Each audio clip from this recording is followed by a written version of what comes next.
Mari kita perkatakan 5 arti Pentakosta yang ketiga. Yang pertama, Pentakosta yang ketiga adalah pencurahan Roh Kudus yang dahsyat di zaman ini, melebihi yang terjadi di Azusa Street. Yang kedua, Pentakosta ketiga akan mengakibatkan penuaian jiwa yang terbesar dan terakhir sebelum Tuhan Yesus datang kembali. Yang ketiga, Pentakosta ketiga akan membangkitkan generasi Yeremia, yaitu anak-anak muda yang dipenuhi Roh Kudus, cinta mati-matian terhadap Tuhan Yesus, tidak kompromi terhadap dosa, dan akan bergerak untuk memenangkan jiwa. Yang keempat, Pentakosta ketiga lahir di Indonesia dan bergerak ke bangsa-bangsa. Gerakan ini dari timur ke barat dan akan kembali ke Yerusalem. Yang kelima, Pentakosta ketiga akan memberikan kuasa untuk menyelesaikan amanat agung, dan setelah itu Tuhan Yesus datang kembali. Mazmur 91. Dalam lindungan Allah. Orang yang duduk dalam lindungan yang maha tinggi dan bermalam dalam naungan yang maha kuasa akan berkata kepada Tuhan, tempat perlindunganku dan kubu pertahananku, Allahku yang kupercayai. Sungguh, dialah yang akan melepaskan engkau dari jerat penangkap burung, dari penyakit sampar yang busuk. Dengan kepaknya, ia akan menudungi engkau. Di bawah sayapnya, engkau akan berlindung. Kesetiaannya ialah perisai dan pagar tembok. Engkau tak usah takut terhadap kedahsyatan malam, terhadap panah yang terbang di waktu siang, terhadap penyakit sampar yang berjalan di dalam gelap, terhadap penyakit menular yang mengamuk di waktu petang. Walau 1.000 orang rebah di sisimu dan 10.000 di sebelah kananmu, tetapi itu tidak akan menimpamu. Engkau hanya menontonnya dengan matamu sendiri dan melihat pembalasan terhadap orang-orang fasik. Sebab Tuhan ialah tempat perlindunganmu. Yang maha tinggi telah kau buat tempat perteduhanmu. Malapetaka tidak akan menimpa kamu, dan tulah tidak akan mendekat kepada kemahmu. Sebab malaikat-malaikatnya akan diperintahkannya kepadamu untuk menjaga engkau di segala jalanmu. Mereka akan menatang engkau di atas tangannya, supaya kakimu jangan terantuk kepada batu. Singa dan ular tedung akan kau langkahi. Engkau akan menginjak anak singa dan ular naga. Sungguh, hatinya melekat kepadaku, maka aku akan meluputkannya. Aku akan membentenginya sebab ia mengenal namaku. Bila ia berseru kepadaku, aku akan menjawab. Aku akan menyertai dia dalam kesesakan. Aku akan meluputkannya dan memuliakannya. Dengan panjang umur akan kukenyangkan dia, dan akan kuperlihatkan kepadanya keselamatan daripadaku. Shalom semua. Kegagalan lebih dari sekedar sebuah kata, melainkan sebuah fakta dan situasi yang pernah dialami oleh semua orang. Hampir tidak ada orang yang tidak pernah gagal. Di balik keberhasilan dan kesuksesan yang dialami seseorang, tidak sedikit kegagalan yang dialami sebagai pembelajaran serta cambuk yang memotivasinya untuk berproses sehingga mengalami kemajuan. Petrus pernah mengalami kegagalan. Gagal dalam mewujudkan janjinya kepada Tuhan Yesus, sekalipun pada saat itu Tuhan Yesus sudah mengingatkannya apa yang akan terjadi. Kisah ini dituliskan dalam Lukas 22 ayat 31-34 dan ayat 60 sampai ayat yang ke-62. Dalam situasi seperti ini, ada dua perspektif yang berbeda, yakni perspektif Petrus terhadap diri pribadinya dan perspektif Tuhan Yesus terhadap Petrus. Petrus melihat dirinya sebagai orang yang gagal. Itu sebabnya setelah ayam berkokok dan Tuhan Yesus memandang kepadanya, ia sadar bahwa ia telah menyangkal Tuhan Yesus sebagaimana pernah diberitahukannya kepadanya. Hal ini membuat Petrus terpukul dan merasakan kesedihan yang mendalam karena penyangkalannya. Namun perspektif Tuhan Yesus berbeda. Tuhan Yesus tahu bahwa Petrus akan menyangkal dirinya dan sudah mengingatkan Petrus. Tuhan tahu bahwa apa yang Petrus lakukan bukan karena Petrus tidak lagi mengasihi dirinya sebagai gurunya, juga bukan karena Petrus tidak lagi percaya kepadanya, tetapi secara rohani dia telah menjadi lemah ketika menghadapi pencobaan. Jadi di satu sisi, iblis mencoba menghancurkan Petrus, tetapi di sisi lain, Tuhan Yesus sedang membentuk dalam diri Petrus suatu karakter kerendahan hati untuk bersandar pada Allah. Setelah peristiwa Pentakosta, kita melihat bahwa pesan Tuhan Yesus ini digenapi. Petrus yang dipenuhi oleh Roh Kudus menunjukkan komitmen dan kesetiaan yang luar biasa dalam pelayanan pemberitaan Injil, sebagaimana yang dicatat dalam kitab Kisah Para Rasul. Pasca kebangkitannya, Tuhan Yesus mengagendakan untuk menjumpai murid-muridnya secara khusus kepada Petrus untuk melakukan restorasi dan rehabilitasi. Dalam edisi Voice of Pentecost kali ini, kita akan membahas mengenai bangkit dari kegagalan. Untuk seseorang dapat bangkit dari kegagalan, ia perlu untuk mengalami restorasi dan rehabilitasi. Menurut Merriam-Webster Dictionary, restorasi berarti an act of restoring or the condition of being restored, a bringing back to a former position or condition. Tindakan memulihkan atau kondisi yang dipulihkan, membawa kembali ke posisi atau kondisi sebelumnya. Dan rehabilitasi berarti the process of restoring someone to a useful and constructive place in society. Proses mengembalikan seseorang ke tempat yang berguna dan konstruktif dalam masyarakat. Berdasarkan pengertian tersebut, paling tidak kita dapat menyimpulkan bahwa dalam konteks pembahasan kita, restorasi berarti tindakan Yesus untuk memulihkan Petrus dari keadaan terpuruk akibat kegagalan dalam menepati komitmennya pada Yesus. Dan rehabilitasi berarti tindakan Yesus untuk menempatkan kembali Petrus ke posisi dan peran yang berguna dan konstruktif dalam komunitas orang percaya dan masyarakat. Restorasi dan rehabilitasi terhadap Petrus dilakukan Tuhan Yesus dengan cara yang luar biasa. Yang pertama, menegaskan kasih Petrus kepadanya, bukan menegaskan kesalahan Petrus kepadanya. Tuhan Yesus gak datang kepada Petrus dan menegaskan, betul kan apa yang kukatakan? Makanya jangan sok jago. Kamu akhirnya menyangkali aku dan kabur kan? Takut mati juga kan? Sebaliknya, dia datang kepada Petrus dan menanyakan serta menegaskan kasih Petrus kepadanya sebanyak 3 kali. Simon anak Yohanes, apakah engkau mengasihi aku? Dari peristiwa ini kita melihat bagaimana Tuhan Yesus memberikan ruang bagi kesalahan untuk membuat seseorang belajar dari pengalaman tersebut. Bagi kita yang saat ini sedang merasakan kegagalan dalam komitmen kita mengasihi, mengiring, dan melayani Tuhan, jangan menghindar dan lari dari Tuhan. Sebaliknya, mari kita mendekat kepadanya dengan jujur dan hancur hati, izinkan kasih-Nya menjamah kita dan memulihkan kita. Bagi para pemimpin rohani, penting sekali untuk bersikap dan bertindak bijaksana terhadap orang yang kita pimpin dan bimbing, khususnya mereka yang mengalami kegagalan atau merasa gagal, bahwa mereka kembali kepada komitmen mereka untuk mengasihi Tuhan Yesus dan izinkan kasih Tuhan Yesus memulihkan mereka, sehingga mereka bangkit dan jadi pemenang. Yang kedua, memberikan Petrus tugas dan tanggung jawab penggembalaan. Ketika seseorang melakukan kesalahan dan bertobat, kemudian mengalami pemulihan, tidak sedikit yang harus memulai kembali pelayanannya dari nol. Seperti kalimat yang sering disampaikan petugas pom bensin. Dimulai dari nol ya. Artinya, seseorang harus mulai merangkak kembali dalam pelayanannya dari awal. Hal itu terjadi karena semua jabatan dan tanggung jawabnya dilucuti saat dia melakukan pelanggaran. Tuhan Yesus memiliki pendekatan yang berbeda.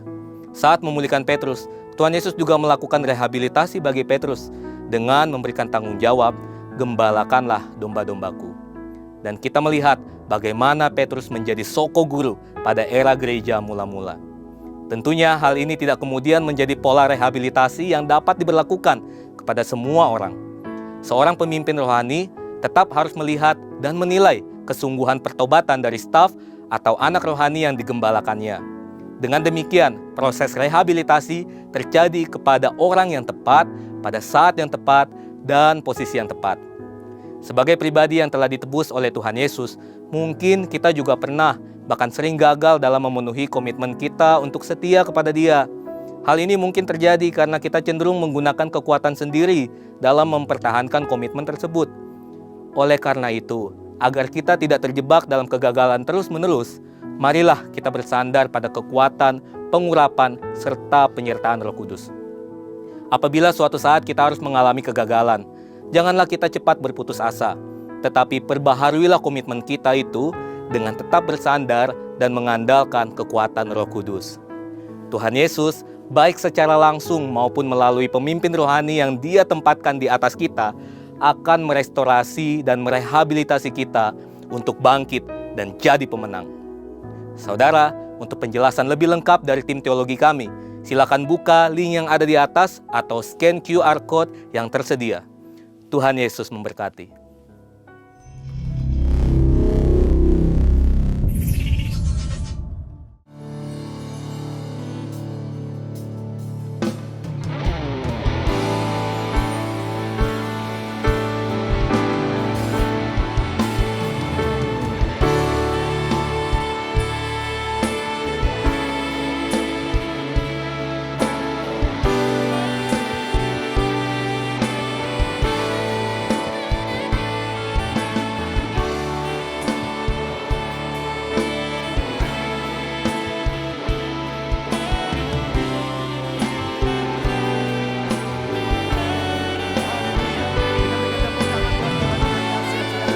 Mari kita bangkit berdiri sama-sama di hadapan Tuhan. Angkat suaramu, angkat tanganmu. Oh, kemuliaan, kemuliaan bagi Allah di tempat yang maha tinggi. Kemuliaan bagi Yesus, Tuhan yang atas segalanya, Raja segala Raja. Kemuliaan, kemuliaan bagi Allah di tempat yang maha tinggi.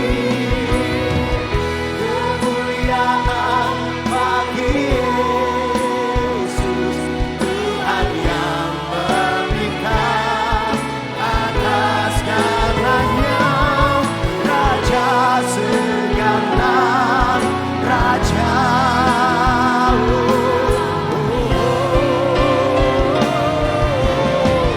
Kemuliaan bagi Allah di tempat yang maha tinggi. Kemuliaan bagi Yesus, Tuhan yang memerintah atas segalanya, Raja segala. Mari para penyembah, satu suara, angkat tanganmu, katakan kemuliaan. Yes Lord, dari tempat ini terdengar pujian bagimu Raja Jesus. Ini umatmu Tuhan, semua menyembahmu Tuhan Yesus. We give you all the glory, all the honor, all the praise God. Hallelujah. Oh, Jesus, kemuliaan, say, kemuliaan bagi Allah di tempat yang maha tinggi.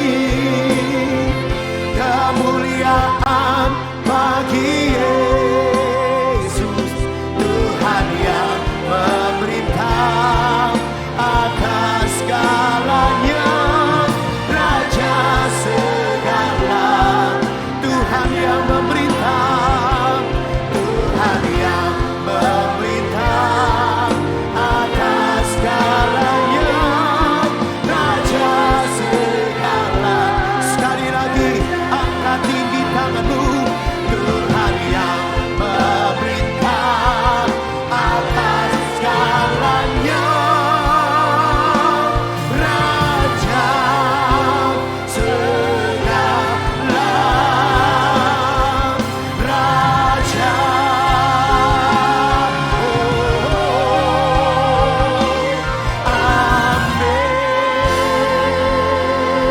Berikan sorak-sorak lebih lagi. Berikan tepuk tangan buat Tuhan Yesus. Sorakan haleluya. Sorakan haleluya. Sorakan haleluya. Sorakan haleluya. Oh, segala kemuliaan, hormat, puji-pujian, kehebatan, keagungan, kedahsyatan, keajaiban hanya buat Tuhan Yesus. Allah kami yang dahsyat, yang menyertai kami sampai di tahun yang baru ini. Kami bersyukur, kami punya Tuhan yang luar biasa. Yesus Kristus namanya. Kami percaya yang sakit disembuhkan, yang lemah dikuatkan, yang terikat dilepaskan, susah kecewa dihibur, bahkan yang putus asa. Pasti ada jalan keluar di dalam nama Yesus. Yang bangga punya Tuhan Yesus katakan. Tanpa musik saya mau dengar tepuk tangannya dulu buat Tuhan. Jemaat ibadah raya ketiga ini lebih lagi dong tepuk tangannya buat Tuhan. Sorakan sorakan haleluya. Lihat kiri kanan saudara, minimal 3 orang bilang begini, Tuhan memberkati kamu di tahun yang baru ini. Amin. Lepaskan berkat. Juga yang di belakang bilang begini, kamu juga diberkati di tahun yang baru ini. Katakan amin. Kita punya Tuhan yang tak tertandingi, tidak ada duanya di alam semesta ini. Siapa namanya saudara? Tepuk tangan buat Tuhan Yesus. Come on everybody, have your hand. Here we go. Woo. Semua teman kepala, come on. Jemaat HW yang diberkati. Hey, yeah. Whoa, oh, oh, oh. Hallelujah.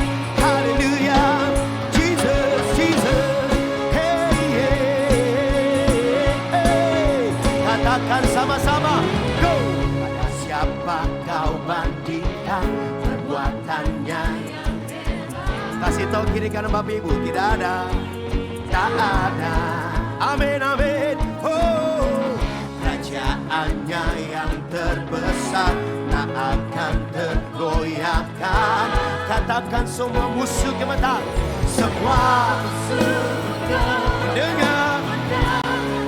Nama siapa saudara? Siap lompat buat Tuhan. Are you ready? 1, 2, 1, 2, go. Sungguh tak tertandingi, tak ada yang setara denganmu.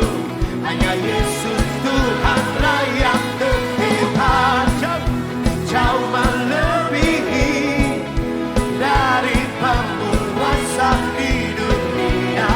Kerajaanku kekal. Sorakan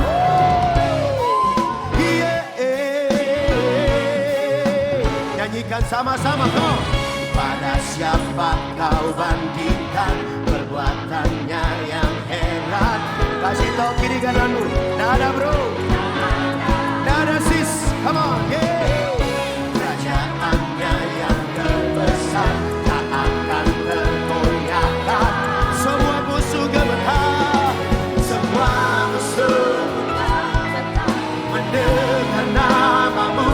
Siap semuanya yang berjiwa muda. Are you ready? Here we go. 1, 2, go. Sungguh tak tertandingi, tak ada yang setara denganmu.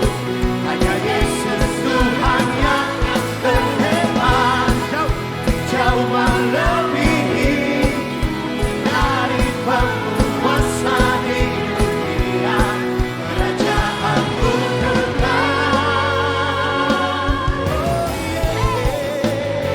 Yang bangga punya Yesus, sorakan haleluya. Yang bangga punya Yesus, sorakan dahsyat. Yang bangga punya Yesus, sorakan ajaib. Haleluya. Oh, oh, oh. Kau layak terima sembah kami Tuhan. Sebab itu dari tempat ini angkat tangan terangkat, nyanyikan. Sungguh kita punya Tuhan yang dahsyat, amin. Tak ada yang seperti Tuhan Yesus di alam semesta ini, amin. Jauh, jauh melebihi, yes. Woohoo. Sekali lagi yang berjiwa muda, angkat tanganmu, katakan sungguh, sungguh. Yeah, oh, oh, oh, oh. Woo. Yang terhebat, jauh melebihi. Siap lompat buat Tuhan, dari depan sampai ke belakang. Are you ready to jump? Here we go. 1, 2, 3. Sungguh tak tertandingi, tak ada yang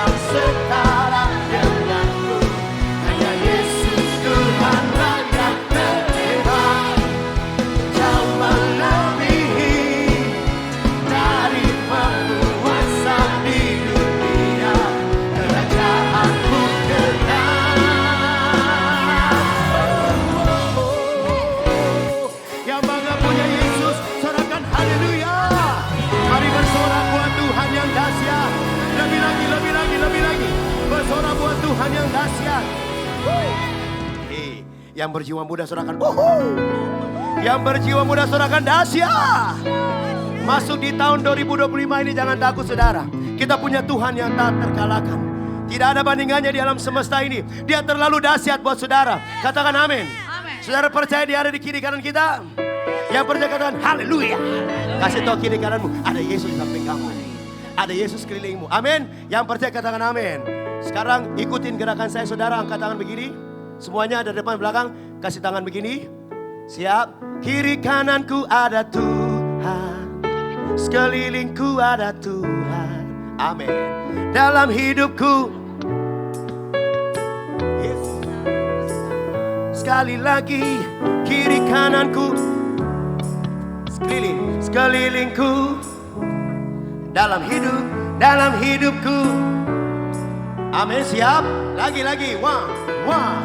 So, kiri kananku ada Tuhan. Semuanya putar. Sekelilingku ada Tuhan. Ya. Dalam hidupku. Panggil nama itu. Sekali lagi kiri kanan. Kiri kananku. Putar. Sekelilingku.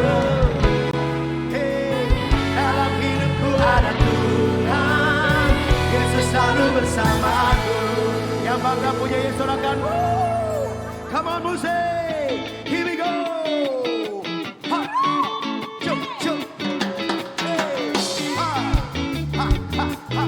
Hey. Siap. Oh. Haleluya. Katakan sama-sama. Selalu memandang Tuhan. Ku selalu memuji-Nya. Amin. Ku percaya kepada Tuhan. Mari belajar berpasrah saudara. Katakan siang malam karena Tuhan dengan Dia ku takkan gentar. Siap, angkat tunjukmu taruh. One, two, kiri kananku ada Tuhan. Putar, sekelilingku ada Tuhan. Dalam hidupku Yesus selalu bersamaku. Lagi kiri kananku ada Tuhan. Amin. Dalam hidupku ada Tuhan. Yesus selalu bersamaku. Sorakan haleluya. Oh. Haleluya. Oh. Haleluya. Katakan ku selalu memandang Tuhan. Ku selalu memuji-Nya. Amin. Percaya sama Tuhan saudara. Dan berpasrah sama Dia. Amin. Siang malam ku ingat Tuhan. Karena Tuhan dengan Dia saudara. Dengan Dia ku takkan gentar. Yes, siap. Semuanya katakan. Halo. Kiri kananku ada Tuhan. Putar. Sekelilingku ada Tuhan. Dalam hidupku ada Tuhan. Yesus selalu bersamaku. Kiri kananku ada Tuhan. Putar. Sekelilingku ada Tuhan. Dalam hidupku ada Tuhan. Yesus selalu bersamaku. Bapak Ibu, yang namanya mutar tuh begini. Ya. Tadi saya Bapak Ibu bingung nih, mau kiri atau kemana. Coba hitungan ketiga kita mutar ya. Kita percaya Tuhan berserta kita kan? Amin. Hitungan ketiga putar ya. 1, 2, 3 putar. Begitu. Katanya ibadah raya 3 itu semangat orang-orangnya saudara. Makanya saya bergairah. Oke, coba. Sekali lagi ya hitungan ketiga dari depan sampai belakang mutar. Siap? 1, 2, 3 putar. Ini dia mantap. Siap semuanya baik gayaku. Kiri kananku ada Tuhan. Putar. Sekelilingku ada Tuhan. Itu dia. Dalam hidupku. Oh, Yesus selalu. Saudara saja. Putar. Gak apa-apa, salah-salah yang penting mutar. Lagi ya. Siap. 1, 2, let's go. Kiri kananku ada Tuhan. Putar. Dalam hidupku ada Tuhan.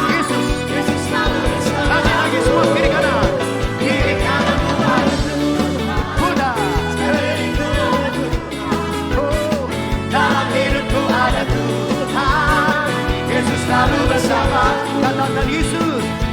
selalu bersama. Sekali lagi, Yesus selalu bersamaku.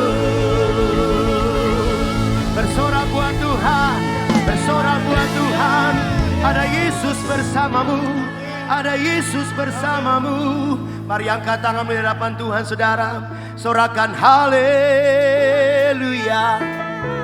Ada Yesus bersamamu, ada Yesus bersamamu, melindungi engkau, menjaga engkau dengan tangan kanannya, memberi kemenangan. Cuma Yesus, haleluya. Cuma Yesus yang beserta engkau. Silahkan duduk dalam hadirat Tuhan. Tenangkan hati kita menyembah Tuhan. Silahkan duduk, nikmati kebaikan Tuhan. Satu hari lagi Tuhan izinkan kita ada di tempat ini, di tahun yang baru ini, di bulan yang baru ini, tahun 2025. Kita tahu tangan Tuhan tak pernah tinggalkan engkau. Kasih sayangnya menyertai engkau. Sebab itu sembah Dia. Oh Tuhan, Tuhan, ku datang padamu, ku persembahkan puji dan syukurku. Ku rindu selalu di dekatmu, dalam hadiratmu untuk menyembahmu.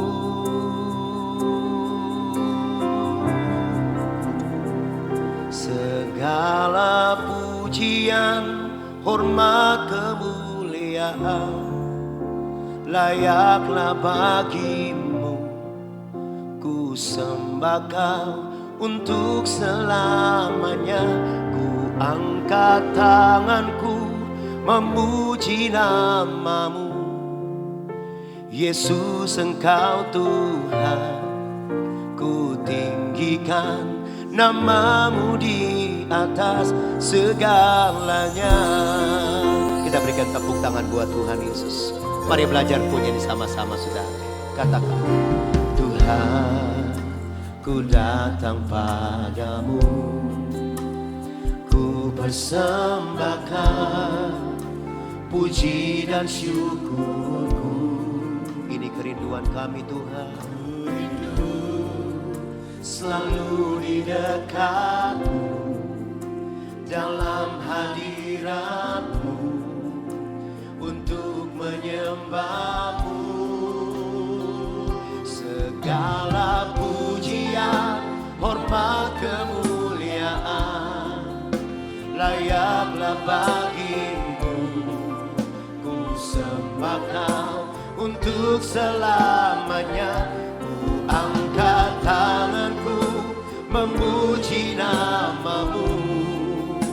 Yesus Engkau Tuhan, ku tinggikan namamu di atas segalanya.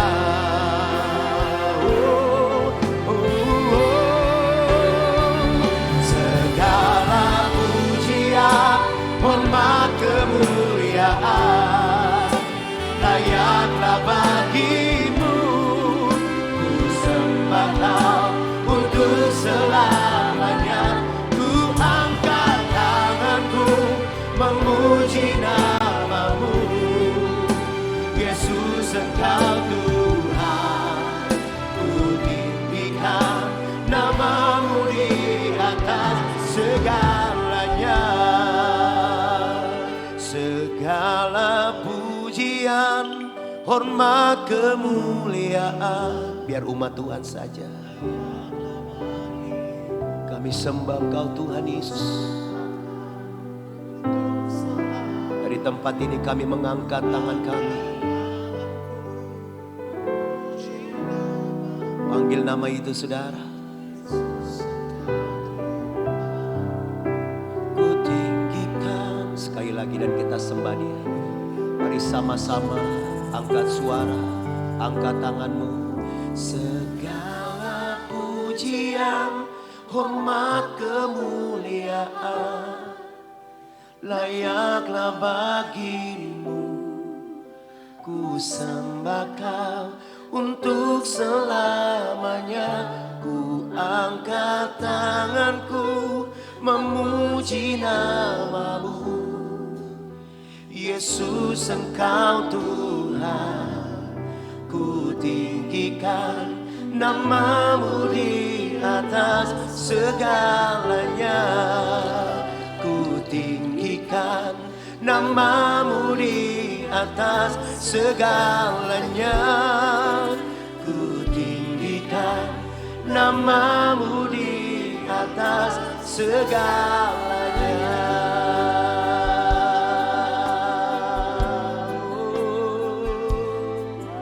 Mari sembah Dia, hai umat utusan Tuhan.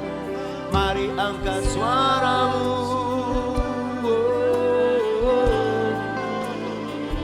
Angkat tanganmu, sembah Tuhan yang telah ada, yang sudah ada.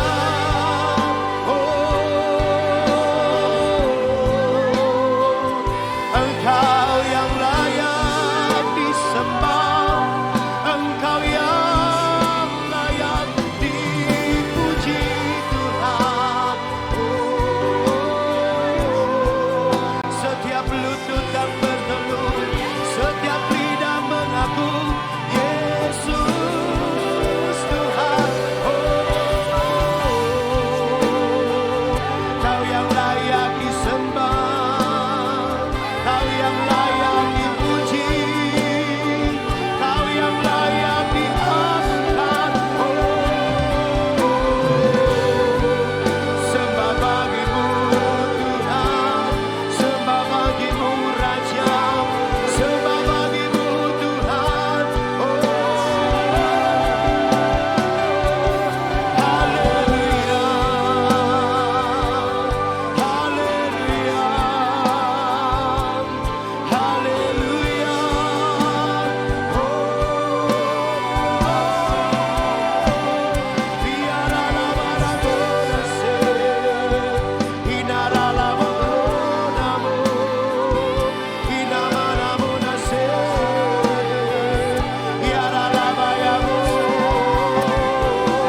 Haleluya Tuhan, haleluya Raja. Hosana bagi-Mu Immanuel, hosana bagi-Mu Tuhan. Inamo, Iyaralabayase, Inamatakaralabo, Inamayaralabaya Sandarabalaba, Inaralabo. Yesus, Kau layak disembah, Kau layak dipuji Tuhan, Kau layak dimasyurkan. Iralabayaralabayaralabaya senamo, Inamatakayaralabaralabaralaba, Urabatakayaralabaya sandaralabalaba, Inamatakayaralabarabarabarabarabaraba, Inamo. Yesus Tuhan, Urapapapapapa, Inamatakarabaya-se, Inamatakayaralamase, Inamatakayaralamo, Inamatakayaralamo, Inamonamanase. Haleluya,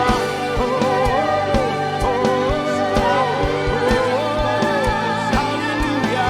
Hosana, Hosana, Hosana. Haleluya.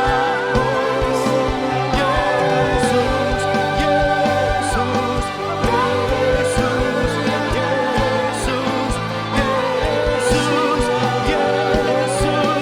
Yesus, Yesus, Yesus,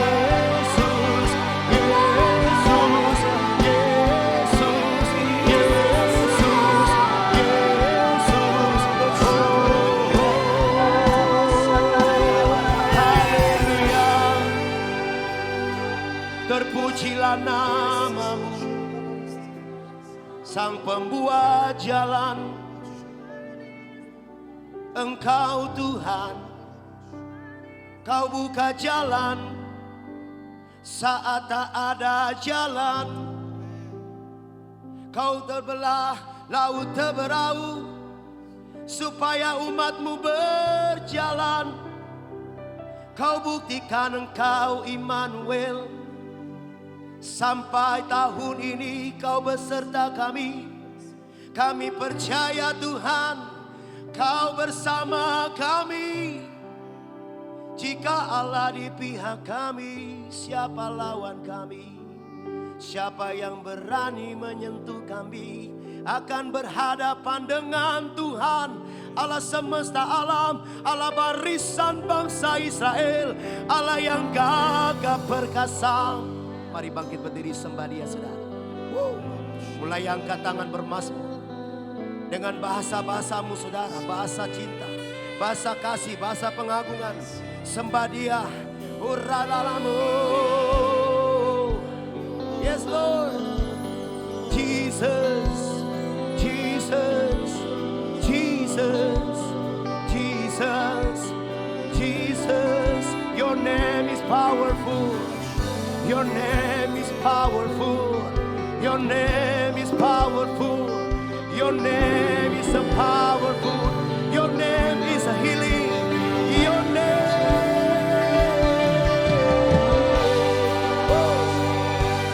Somebody out. Somebody out. Yes. Somebody out. Oh. Somebody out. Hey. Somebody out. Oh. Somebody out. Oh.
Tuhan kami, Tuhan Yesus.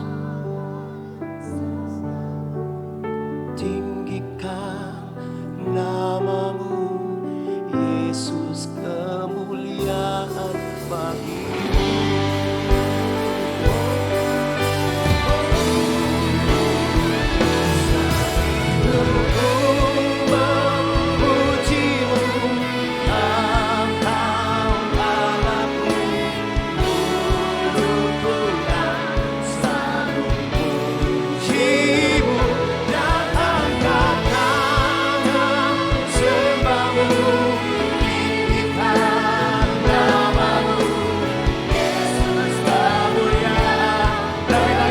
Satu suara, satu suara. Sebab itu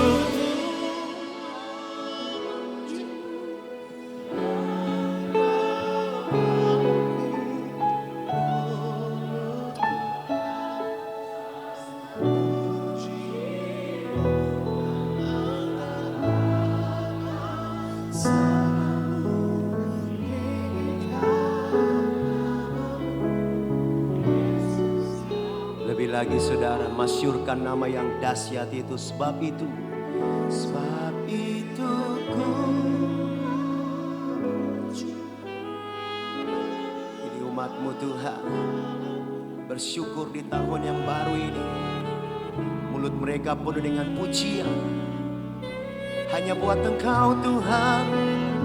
Oh Jesus, haleluya.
di tahun ini dengan satu kepastian, dengan satu keberanian, dan kami mau berkata, dengan apa kami takut? Bukan dengan masalah kami, bukan dengan sakit penyakit kami, tapi kami mau berjalan di tahun ini dengan satu iman kami, bahwa Engkau Allah yang setia, Engkau Allah yang selalu ada di dalam kehidupan kami. Karena itu kami mau belajar, percaya di dalam setiap kehendak-Mu ya Tuhan. Di minggu pertama tahun ini ya Tuhan, jika kami berdiri tegak sampai hari ini, kami mau berkata kami bersyukur buat setiap tahun-tahun yang telah kami lalui. Dan kami ingin memulai dengan satu iman dan keyakinan dan percaya bahwa Engkau Allah yang besar, Allah yang ajaib. Bahkan Engkau Allah yang mampu merubah segala keadaan kami.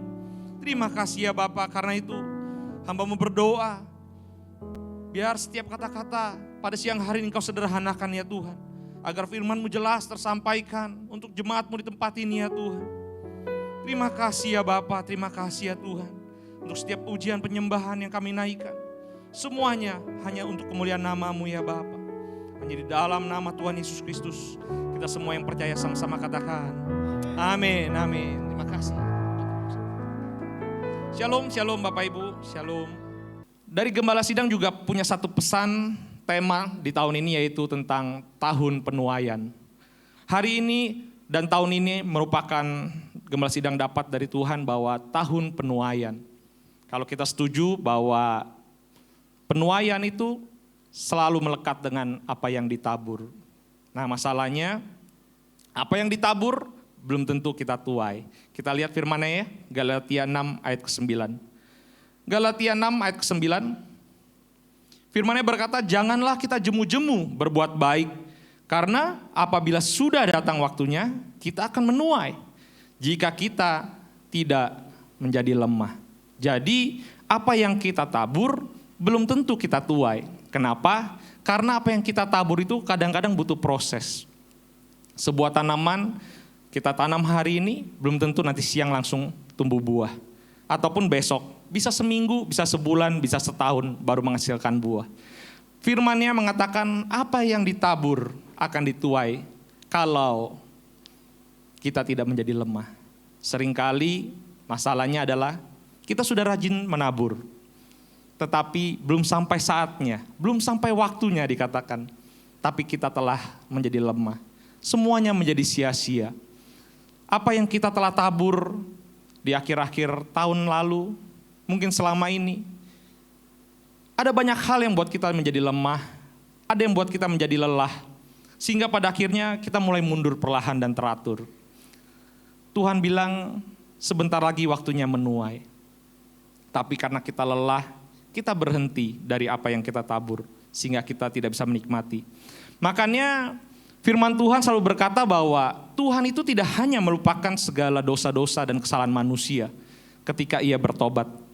Tetapi Tuhan juga melupakan segala kebaikan-kebaikan manusia ketika ia berbalik dari kebenarannya. Firman-Nya kita buka ya, dalam Yeskiel 18 ayat 24.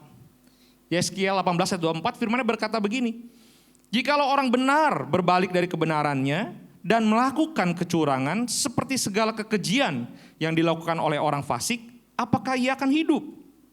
Segala kebenaran yang dilakukannya apa? Tidak akan diingat-ingat lagi.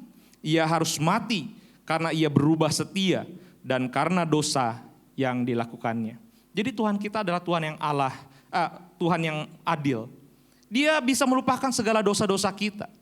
Dia bisa melupakan segala kesalahan-kesalahan kita. Tuhan kita adalah Tuhan yang mengampuni segala pelanggaran kita. Tapi jangan lupa firman-Nya juga berkata, Tuhan yang kita sembah juga bisa melupakan segala kebaikan-kebaikan kita. Kalau kita berbalik dari kebenaran kita. Kaitannya apa tadi dengan tahun penuaian? Firman-Nya jelas tadi di firman pembuka berkata, kita akan menuai. Jangan jemu-jemu berbuat baik. Kita akan menuai segala perbuatan baik kita. Kita akan menikmati hasil apa yang kita tabur, kebaikan-kebaikan kita. Tapi ada syaratnya, jangan lelah. Keadaan lelah itu bisa membuat seseorang menjadi berubah 180 derajat. Yang tadinya baik, kita bisa kaget tuh ketemu. Wih, dulu baik banget, tiba-tiba dia berubah. Kenapa? Karena seseorang bisa lelah dengan keadaannya. Dia melihat apa yang ditabur. Ketika dia berbuat baik, hidupnya jauh daripada orang-orang di luar sana yang gak berbuat baik atau gak menyembah Tuhan. Dia mulai lelah dan meninggalkan kebaikannya. Dan gak heran kita melihat ada banyak orang yang lelah. Dan dia disebut sebagai orang-orang yang terhilang. Belum sempat menikmati apa yang dia tabur. Tapi karena kelelahannya, ia tidak bisa menikmati segala apa yang ia telah tabur. Ingat ya, firman Tuhan berkata sekali lagi, Tuhan kita yang mengampuni pelanggaran, kesalahan dan dosa-dosa. Tapi Tuhan kita yang kita sembah juga, dia melupakan segala kebaikan-kebaikan kita. Kalau kita berubah dari kebenaran kita. Makanya hari ini saya akan membagikan 3 hal. Mengenai bagaimana kita bisa menabur sampai kita menuai. Hari ini judul khotbah saya adalah menabur sampai menuai. Kita harus menabur tapi bukan setengah jalan. Kita harus menabur sampai menuai. Ada 3 hal. Yang pertama kita lihat dalam Mazmur 123 ayat kedua. Lihat seperti mata para hamba laki-laki memandang kepada tangan tuannya. Seperti mata hamba perempuan memandang kepada tangan nyonyanya. Demikianlah mata kita memandang kepada Tuhan Allah kita sampai ia mengasihani kita. Hal yang pertama, kalau kita mau menabur sampai kita menuai dengan apa yang kita tabur adalah kita harus hidup dalam belas kasihan Tuhan. Firman-Nya berkata, lihat seperti mata para hamba laki-laki memandang kepada tangan tuannya, seperti mata hamba perempuan memandang kepada tangan nyonyanya. Demikianlah mata kita memandang kepada Tuhan Allah kita sampai ia mengasihani kita. Kalau kita mau menabur sampai kita menuai, kita harus hidup dalam belas kasih Tuhan. Apa itu hidup dalam belas kasih Tuhan? Hidup dalam belas kasih Tuhan artinya kita sadar selain Tuhan, maka gak ada pribadi lain yang dapat mampu menolong kita. Belas kasihan gak pernah kita lihat bahwa ada orang yang belas kasihan, tapi dia minta-minta sambil ungkit kebaikannya. Belas kasihan selalu berbicara, gak ada orang yang minta belas kasihan sambil egonya tinggi. Kita gak akan pernah menjumpai orang-orang di luar sana ketika ia meminta belas kasihan tapi gengsinya tinggi. Ketika orang udah terdesak, gak ada pertolongan lain, dia gak bisa berenang. Bayangin ya, ada seorang di lautan atau di kolam renang, dia lagi tenggelam. Abis itu dia gak bisa berenang, dia mulai kelelep tuh masuk ke dalam. Abis itu dia lihat naik, terus dia pilih-pilih orangnya. Ada gak orang minta belas kasihan tapi pilih-pilih, saya gak mau ditolong sama itu, yang itu aja lah gitu. Tapi sambil kelelep itu. Gak ada orang minta belas kasihan, dia pilih-pilih. Dia bisa milih, oh mana ya yang kira-kira cocok nolong saya. Orang yang hidup dalam belas kasihan, dia gak punya gengsi.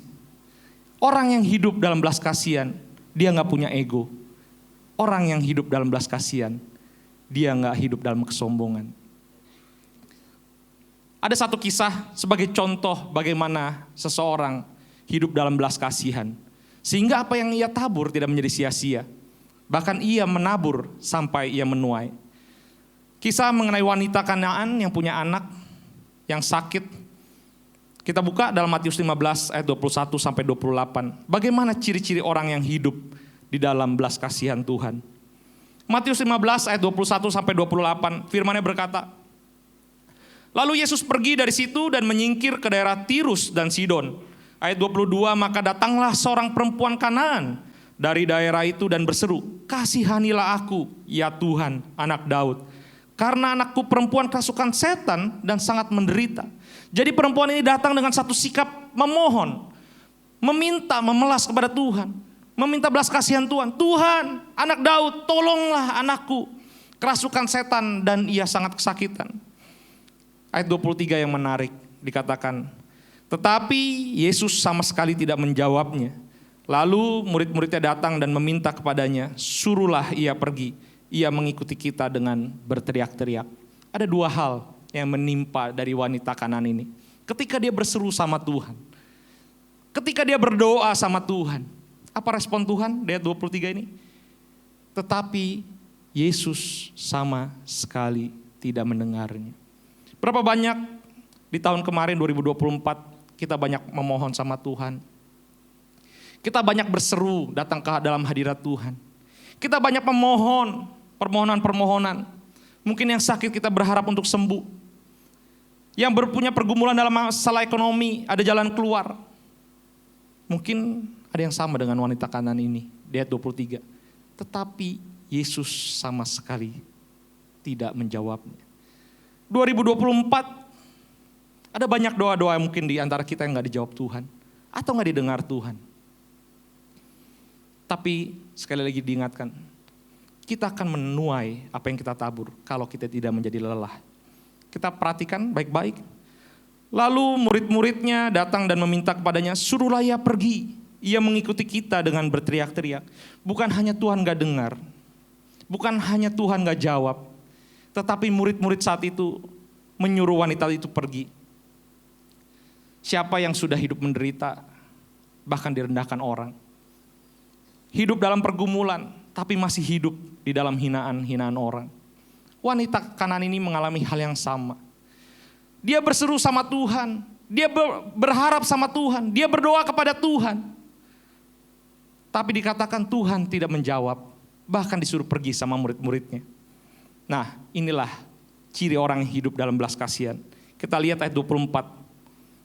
Jawab Yesus, aku diutus hanya kepada domba-domba yang hilang dari umat Israel. Ayat 25, perhatikan Bapak Ibu. Tetapi perempuan itu apa? Mendekat dan menyembah dia. Perempuan ini enggak langsung bangkit berdiri. Wah, ini Tuhan siapa? Belagu banget, sombong banget. Kalau kamu gak bisa tolong aku cari pertolongan lain. Wanita itu gak seperti itu. Tapi dikatakan apa? Ia mendekat dan menyembah kepada Tuhan. Hidup dalam belas kasihan Tuhan. Punya satu rasa. Tuhan gak jawab doanya. Dia gak makin kecewa. Dia gak marah ninggalin Tuhan. Tapi wanita ini semakin apa? Semakin mendekat dan menyembah Tuhan. Kalau di 2024 ada banyak doa-doa kita yang belum dijawab Tuhan. Ada banyak pergumulan-pergumulan yang belum selesai. Kita ambil sikap. Kita mau hidup dalam belas kasihan Tuhan. Seperti apa? Kita semakin mau mendekat kepada Tuhan. Dan kita semakin mau menyembah Tuhan. Apakah menjadi sia-sia? Kita lihat ayat 26, ayat 25. Tetapi perempuan itu mendekat menyembah Dia sambil berkata, Tuhan tolonglah aku. Tetapi Yesus menjawab, tidak patut mengambil roti yang disediakan bagi anak-anak dan melemparkannya kepada anjing. Kata perempuan itu, sekali lagi, Tuhan bukan jawab doanya. Tapi disamakan seperti remah-remah, anjing yang minta remah-remah. Ayat 27 katakan, kata perempuan itu, benar Tuhan, namun anjing itu makan remah-remah yang jatuh dari meja tuannya. Ayat 28, maka Yesus menjawab dan berkata kepadanya, hai ibu, besar imanmu, maka jadilah kepadamu seperti yang kau kehendaki.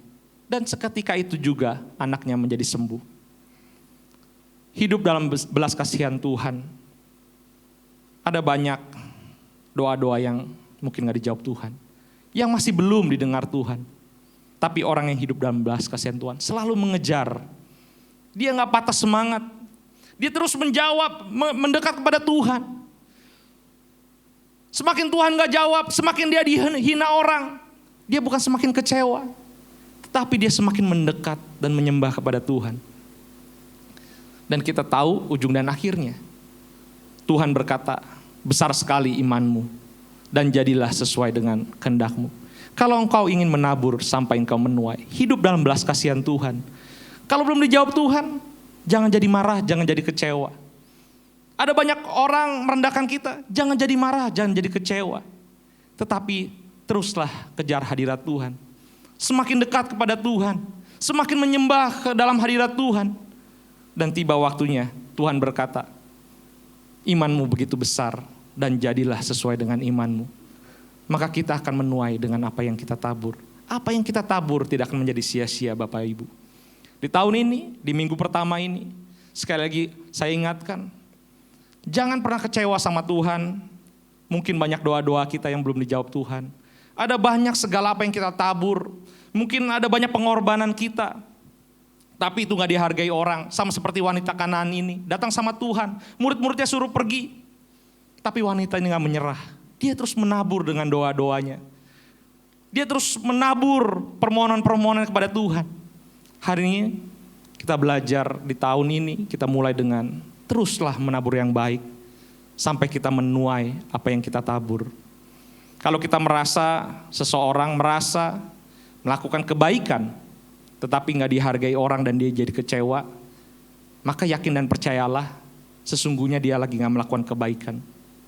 Sekali lagi ya, kalau seseorang merasa kecewa karena melakukan kebaikan, tetapi gak dihargai orang lain, dan dia mulai marah, artinya dia lagi bukan melakukan kebaikan.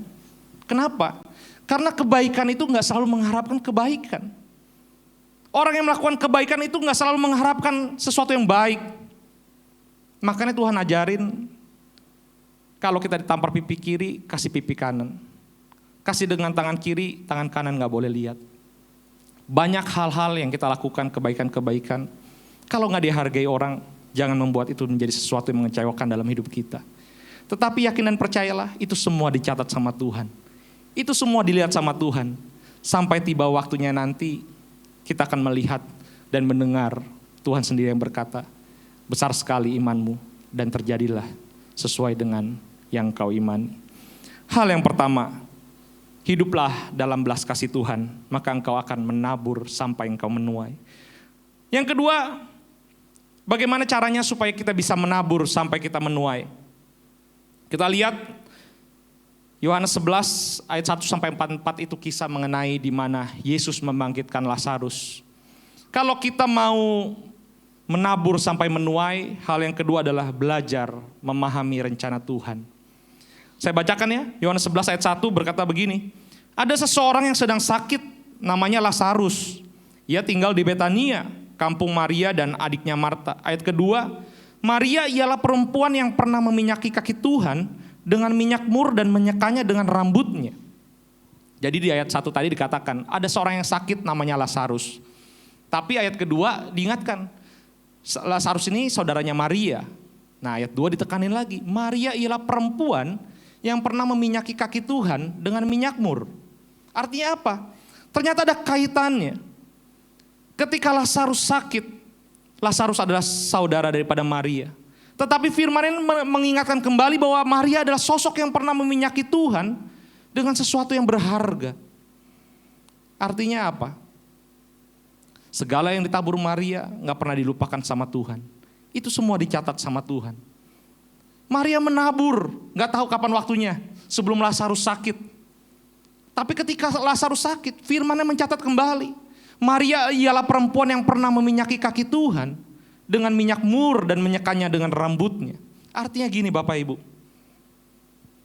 setiap apa yang kita tabur percayalah, Tuhan gak pernah melupakannya, asal kita terus setia. Maria menabur sesuatu yang berharga. Kita lihat kisahnya lagi, kita buka Yohanes 11 ayat 21, kita loncat. Pada akhirnya kita tahu Lazarus itu meninggal, Lazarus mati. Yohanes 11 ayat 21 berkata begini, maka kata Marta kepada Yesus, Tuhan, sekiranya engkau ada di sini, saudaraku pasti tidak mati. Ini kata Marta. Tuhan, kalau engkau di sini, sekiranya Lazarus nggak akan mati. Itu kata Marta. Kita loncat lagi kayak 32 ya. Ini perkataan dari Maria ketika Lazarus saudaranya mati dan berjumpa dengan Yesus. Setibanya Maria di tempat Yesus berada dan melihat Yesus, tersungkurlah ia di depan kaki Yesus dan berkata kepadanya, Tuhan, sekiranya engkau ada di sini, saudaraku pasti tidak mati. Jadi Marta dan Maria mendapati saudaranya Lazarus meninggal. Terus dua-duanya ketemu Yesus. Dua-duanya berbicara hal yang sama. Yesus, kalau engkau ada di sini, saudaraku pasti nggak mati. Itu kata Marta. Maria juga berbicara yang sama. Yesus, kalau engkau ada di sini, saudaraku Lazarus pasti nggak mati. Marta pernah menabur sesuatu yang berharga. Tapi lihat, nggak ada satu perkataan pun yang dia ungkit-ungkit di hadapan Tuhan. Dulu aku pernah menabur, kenapa saudaraku harus mati? Tetapi Marta dan Maria saat itu belum memahami rencana Tuhan dalam kehidupan mereka. Kita buka dulu ya, Yohanes 11 ayat 6 sama 15. Yohanes 11 ayat 6 berkata begini. Ketika Yesus mendengar Lazarus sakit, ia sengaja, garis bawahi Bapak Ibu, Yesus sengaja tinggal 2 hari lagi di tempat di mana ia berada. Pas saya baca firman ini, saya kaget. Yesus tahu Lazarus sakit, tetapi dikatakan Yesus sengaja tinggal 2 hari lagi di tempat di mana ia berada. Kita loncat ke ayat 15. Tetapi syukurlah aku tidak hadir pada waktu itu, sebab demikian lebih baik bagimu, supaya kamu dapat belajar percaya. Marilah kita pergi sekarang kepadanya. Jadi Yesus ternyata sengaja, ketika tahu Lazarus sakit, dia sengaja gak langsung berangkat. Saya mikir kenapa Yesus harus sengaja. Saya baca sebuah buku, mungkin boleh ditampilin fotonya. Dan saya mulai mengerti. Perkataannya bagus sekali, buku ini menulis. Dia kasih note di sampingnya, dia berkata seperti ini. Yesus tidak datang untuk menyembuhkan Lazarus. Dia datang untuk membangkitkannya. Pertanyaannya, lebih mudah mana? Menyembuhkan atau membangkitkan? Lebih mudah menyembuhkan, semua orang bisa masalahnya. Tapi Yesus gak mau yang biasa-biasa tuh dalam kehidupan Marta dan Maria. Yesus gak mau melakukan hal yang semua orang bisa lakukan dalam kehidupan Lazarus. Tapi Yesus mau membangkitkan sesuatu yang orang lain gak bisa lakukan. Hari ini kita menabur, banyak yang kita tabur. Tapi kita gak ngerti rencana Tuhan. Karena kita mau instan apa yang kita tabur langsung kita tuai. Tapi Tuhan mau bilang begini siang hari ini. Kalau engkau menabur sampai hari ini dan engkau gak ngerti jalan Tuhan, ada banyak jalan yang tertutup. Mungkin masih ada banyak pergumulan, persoalan di tengah-tengah engkau menabur. Tuhan cuma mau bilang, Tuhan gak mau melakukan hal yang biasa-biasa. Tuhan mau melakukan hal yang luar biasa. Tuhan datang bukan untuk menyembuhkan Lazarus, tapi Tuhan datang untuk membangkitkan Lazarus. Di mana semua orang gak bisa membangkitkan. Kalau menyembuhkan mungkin semua orang bisa menyembuhkan. Dari situ saya memahami, Yesus lagi mengajar Marta dan Maria. Marta dan Maria mengenal pribadi Yesus yang bisa menyembuhkan. Karena dua-duanya berkata, Yesus kalau engkau ada di sini, saudaraku Lazarus pasti tidak akan mati. Tapi Yesus lagi mengajarkan satu hal yang baru. Engkau hanya mengenalku sebatas aku yang menyembuhkan. Aku mau mengenalkan kepada engkau bahwa aku adalah Allah yang membangkitkan. Hari ini engkau banyak menabur sambil mencucurkan air mata. Tapi kalau engkau setia, firman berkata, engkau akan pulang sambil bersorak-sorai membawa berkasnya. Terus setia dengan apa yang engkau tabur. Jangan lelah berbuat baik. Kalau hari ini kita belum menuai, Tuhan cuma mau menunjukkan, Dia banyak mau membangkitkan sesuatu di dalam kehidupan kita. Yang suatu saat kita akan tercengang-cengang. Yang suatu saat kita akan menyembah dengan hati kita dengan sungguh-sungguh. Karena kita melihat sesuatu yang ajaib yang Tuhan kerjakan dalam kehidupan kita. Jangan menyerah di tengah pergumulanmu, di tengah persoalanmu, di tengah sakit penyakitmu. Banyak hal yang kita gak ngerti apa yang Tuhan mau perbuat dalam kehidupan kita. Terus setia. Jangan pernah lelah berbuat baik. Maka kita akan menuai. Saya tutup yang terakhir poinnya, yang ketiga. Bagaimana kita bisa menabur sampai kita menuai. Ibrani 4 ayat 15 sampai 16. Ibrani 4 ayat 15 sampai 16. Firman-Nya berkata, sebab imam besar yang kita punya bukanlah imam besar yang tidak dapat turut merasakan kelemahan-kelemahan kita. Sebaliknya sama dengan kita. Garis bawahi, sebaliknya sama dengan kita. Ia telah dicobai, hanya tidak berbuat dosa. Ayat 16. Sebab itu marilah kita dengan penuh keberanian menghampiri tata kasih karunia, supaya kita menerima rahmat dan menemukan kasih karunia untuk mendapatkan pertolongan kita pada waktunya. Pada waktunya, Bapak Ibu. Semua akan indah pada waktunya. Tapi apa yang buat kita ragu? Apa yang buat kita menjadi tidak setia sama janji Tuhan? Perhatikan ayat ke-15, mungkin boleh balik. Firman-Nya berkata, sederhana, tetapi saat saya baca, saya merenung dan saya terkagum sama Tuhan yang saya sembah. Firman-Nya berkata, sebab imam besar yang kita punya bukanlah imam besar yang tidak dapat turut merasakan kelemahan-kelemahan kita. Sebaliknya sama dengan kita. Perhatikan, sama dengan kita. Di mana Yesus lahir? Yesus lahir di sebuah palungan. Di mana kita lahir? Pasti saya yakin dan percaya nggak ada yang di kandang domba. Mungkin kita lahir di ranjang, di rumah sakit. Bagaimana cara Yesus mati? Dia dicambuk, dia disalib. Dia dihina, dia didusta. Ada hari-hari ini kita di tengah pergumulan kita. Sesengsara-sengsaranya kita. Apakah kita pernah dicambuk? Sampai kita jatuh, darah kita tercurah. Tubuh kita terkoyak, sebentar kita akan perjamuan kudus. Tapi dia mengatakan di dalam firman-Nya, imam besar yang kita sembah, dia sama dengan kita. Di mana letak samanya? Pas saat saya baca firman ini, di mana letak sama Tuhan yang saya sembah? Di tengah pergumulan saya masih lahir di rumah sakit. Di tengah tangisan saya, di tengah orang fitnah dan hina saya belum sampai dicambuk sama orang. Makanya ayat 15 jelas berkata, sebab Tuhan yang kita sembah bukan Tuhan yang tidak mengerti kelemahan-kelemahan kita. Tuhan tahu segala pergumulan kita. Bahkan Dia lebih tahu. Dia melebihi apa yang kita tangisi. Dia datang ke dunia ini, Dia katakan sama dengan kita. Tapi percayalah, Dia jauh lebih menderita untuk menebus dosa-dosa kita. Makanya ayat 16 berkata, sebab itu marilah kita dengan penuh keberanian menghampiri tata kasih karunia, supaya kita menerima rahmat dan menemukan kasih karunia untuk mendapat pertolongan kita pada waktunya. Poin terakhir, bagaimana caranya kita bisa menabur sampai kita menuai? Jangan ragukan janji Tuhan. Ingat, apa tujuan Tuhan datang ke dunia ini? dan ingat apa yang Tuhan telah buktikan dalam kehidupan kita. Ada banyak perbuatan-perbuatan ajaib yang selama ini mungkin kita telah terima oleh Tuhan, dari Tuhan. Kita masuk di tahun awal ini, mari datang ingat kebaikan Tuhan. Sehingga kita menatap hari esok bukan dengan ketakutan. Kita menatap hari esok bukan dengan kecurigaan sama Tuhan. Tuhan masih peduli gak sama aku? Tuhan masih sayang gak sama aku? Tuhan masih mengasihi aku apa enggak? Tapi kalau di awal tahun ini kita merenungkan kebaikan-kebaikan yang Tuhan telah lakukan dalam kehidupan kita, maka firman berkata, dengan penuh keberanian kita menghampiri tata kasih karunia, supaya kita menerima rahmat dan menemukan kasih karunia untuk mendapat pertolongan kita pada waktunya.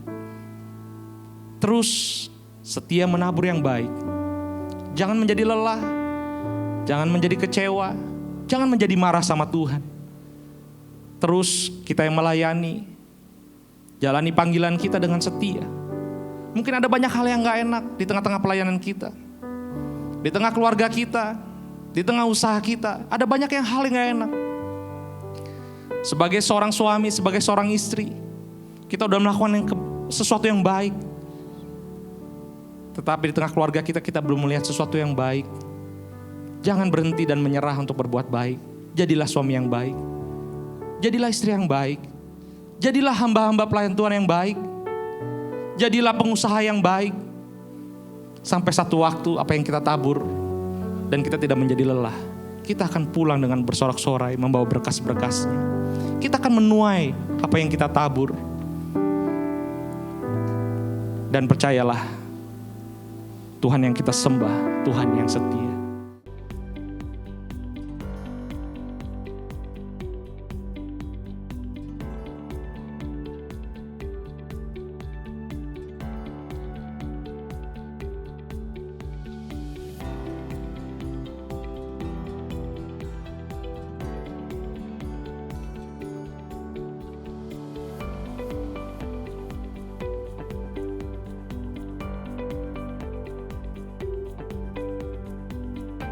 Hai Church, selamat tahun baru 2025.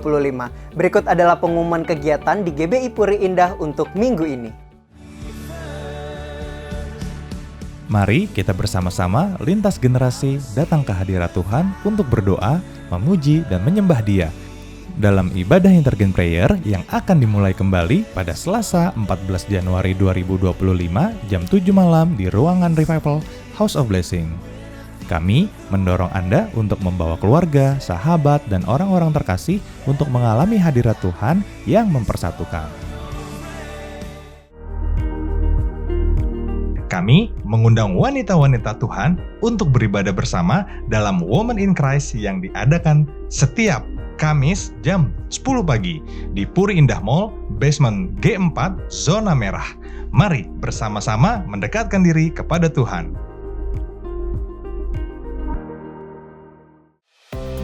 Kami mengundang Bapak Ibu yang berusia di atas 55 tahun untuk menghadiri ibadah Komunitas Kristal Ministry GBI Puri Indah yang diadakan pada hari Rabu 22 Januari 2025 pukul 10 pagi di House of Blessing dengan pembicara Pendeta Hari Sanosa. Pastikan saudara hadir dan diberkati dalam ibadah komunitas ini. Kita punya acara seru banget buat teman-teman kuliah dan yang profesional. Yes bro, event ini akan menjadi tempat kita di mana kita bisa grow in faith dan membangun komunitas. So mark your calendar.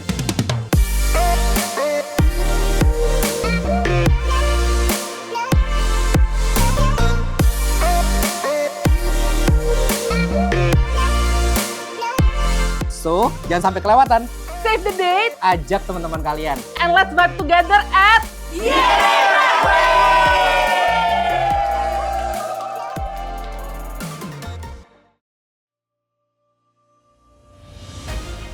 Puri Intergen Church mempersembahkan sebuah conference 1 hari penuh Jakarta Prophetic Gathering 2025 dengan tema Preparing for the Harvest and Glory.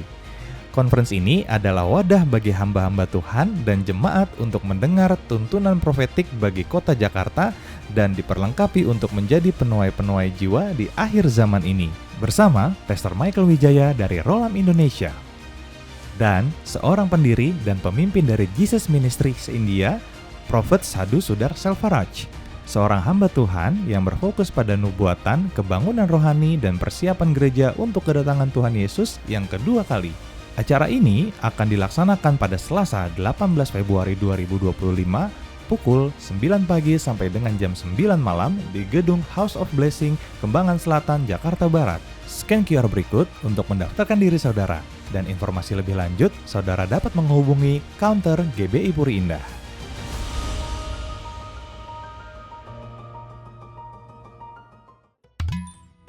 Pengumuman.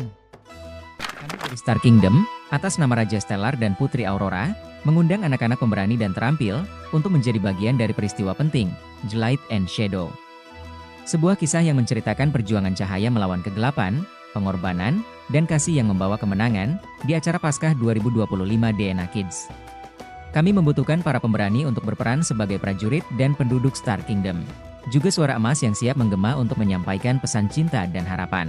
Mari ikuti audisi dancer, twirling, tamborin, drama, choir, dan singers untuk kelas balita sampai kelas 9 tanggal 19 Januari jam 12 WIB di Aula Sekolah Minggu HOB. Untuk keterangan lebih lanjut, hubungi Kak Novi 081790099896. Star Kingdom membutuhkan kalian. Mari bersama kita bawakan kisah ini agar seluruh dunia tahu bahwa terang akan selalu menang atas kegelapan.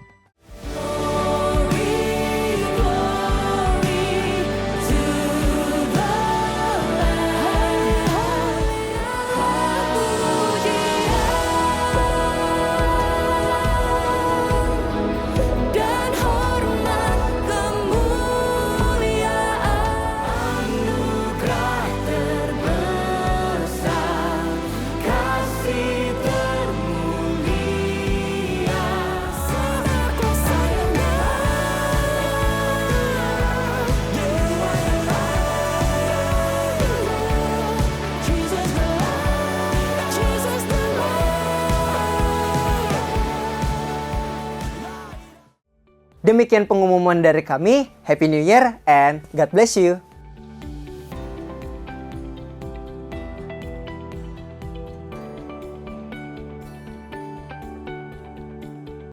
Oke, mari Bapak Ibu kita bangkit berdiri. Kita siap menerima berkat dari Tuhan. Mari kita angkat tangan kita. Tuhan memberkati engkau dan Tuhan melindungi engkau. Tuhan menyinari engkau dengan wajahnya dan memberi engkau kasih karunia. Apapun yang tangan engkau pegang, Tuhan buat berhasil. Kemanapun kakimu melangkah, Tuhan pasti beserta. Pulanglah dan terimalah berkat dari Allah Bapa, cinta kasih dari Yesus Kristus, dan persekutuan dengan Roh Kudus. Mulai hari ini sampai Maranatha, Tuhan Yesus datang kedua kali menjemput kita semua. Mari jemaat Tuhan sama-sama kita katakan, amin.